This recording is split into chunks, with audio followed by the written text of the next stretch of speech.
नमस्कार. विचार करा, सरकार एक योजना आणतं महिलांना मदत करण्यासाठी आणि मग अचानक त्याच सरकारला दिलेले पैसे परत घ्यावे लागतात. विचित्र वाटतंय ना? पण हेच घडले महाराष्ट्रात लाडकी बहीण योजनेच्या बाबतीत आणि आज आपण याच धक्कादायक वळणावर बोलणार आहोत. तर मग सगळ्यात मोठा प्रश्न की सरकारला स्वतःच्याच एका कल्याणकारी योजनेचे पैसे परत का घ्यावे लागतायत? यामागे नेमकं कारण तरी काय आहे? चला समजून घेऊया.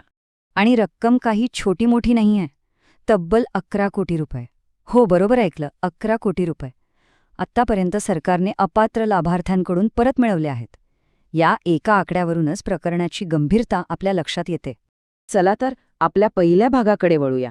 शासनाची ही जी वसुलीची कारवाई आहे ना, त्यामुळे लाभार्थी महिलांमध्ये अक्षरशः एकच खळबळ उडालीये. त्यांच्यासाठी हा एक खूप मोठा धक्का आहे.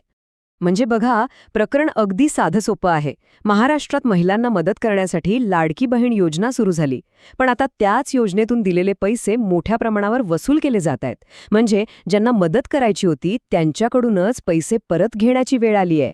आता ही वसुली का होतीये हे समजून घेण्यासाठी आपल्याला आकडे बघावे लागतील, कारण हे आकडेच आपल्याला सगळं चित्र स्पष्ट करून सांगतील. सरकारी तपासात आत्तापर्यंत एकूण 12,915 महिला या योजनेसाठी अपात्र म्हणजे इनएलिजिबल असल्याचं समोर आलंय. खूप मोठा आकडा आहे हा.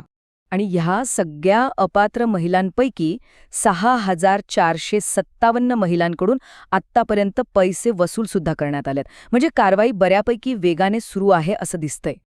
आणि हा आकडा सगळ्यात महत्त्वाचा आहे, कारण या अपात्र लाभार्थ्यांमध्ये तब्बल 2,652 महिला या सरकारी कर्मचारी आहेत, ज्यांना खरं तर या योजनेचा लाभ घेताच येत नव्हता.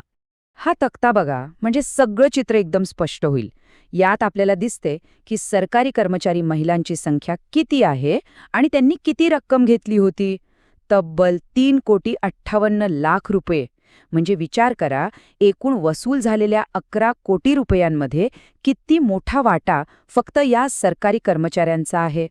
पण हा सगळा गोंधळ सुरू होण्याआधी ही लाडकी बहीण योजना नेमकी आहे तरी काय हे समजून घेणं महत्वाचं आहे, नाही का? अगदी सोप्या भाषेत सांगायचं झालं तर ही राज्य सरकारची एक स्कीम आहे. या स्कीम अंतर्गत जे कोणी पात्र महिला आहेत त्यांना दर महिन्याला 1,500 रुपयांचं मानधन दिलं जातं. सिंपल. ही योजना महायुती सरकारने आणली होती, अगदी विधानसभा निवडणुकीच्या तोंडावर. आणि महिला मतदारांमध्ये ती प्रचंड लोकप्रिय झाली. मध्ये अशी चर्चा पण होती की ही योजना बंद होणार की काय, पण सरकारने आता स्पष्ट केलंय की नाही, ही योजना सुरूच राहणार आहे. आता येऊया सगळ्यात महत्त्वाच्या मुद्द्यावर.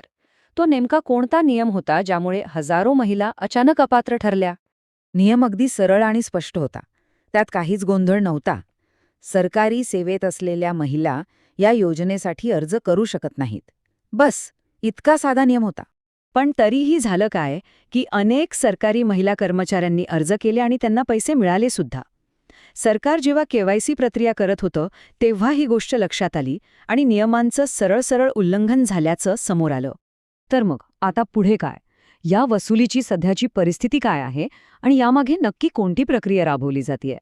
सध्या उरलेल्या पैशांची वसुली सुरू आहे आणि विशेष लक्ष त्या सरकारी कर्मचारी महिलांवर आहे ज्यांच्यापैकी प्रत्येकीला साधारणपणे 18,000 ते 21,000 रुपये मिळाले होते. ही रक्कम त्यांच्याकडून परत घेतली जाते.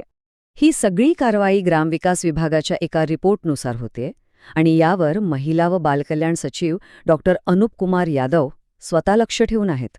म्हणजे हे प्रकरण किती गांभीर्याने घेतलं जाते हे यावरून आपल्या लक्षात येतं. पण हे सगळं प्रकरण एका खूप मोठ्या प्रश्नाला जन्म देतं. तो म्हणजे आपल्याकडच्या कल्याणकारी योजनांची अंमलबजावणी आणखी पारदर्शक, आणखी प्रभावी कशी करता येईल, जेणेकरून जी मदत आहे ती फक्त आणि फक्त योग्य लाभार्थ्यांपर्यंतच पोहोचेल आणि अशा चुका पुन्हा होणार नाहीत. यावर विचार करणं खरंच गरजेचं आहे.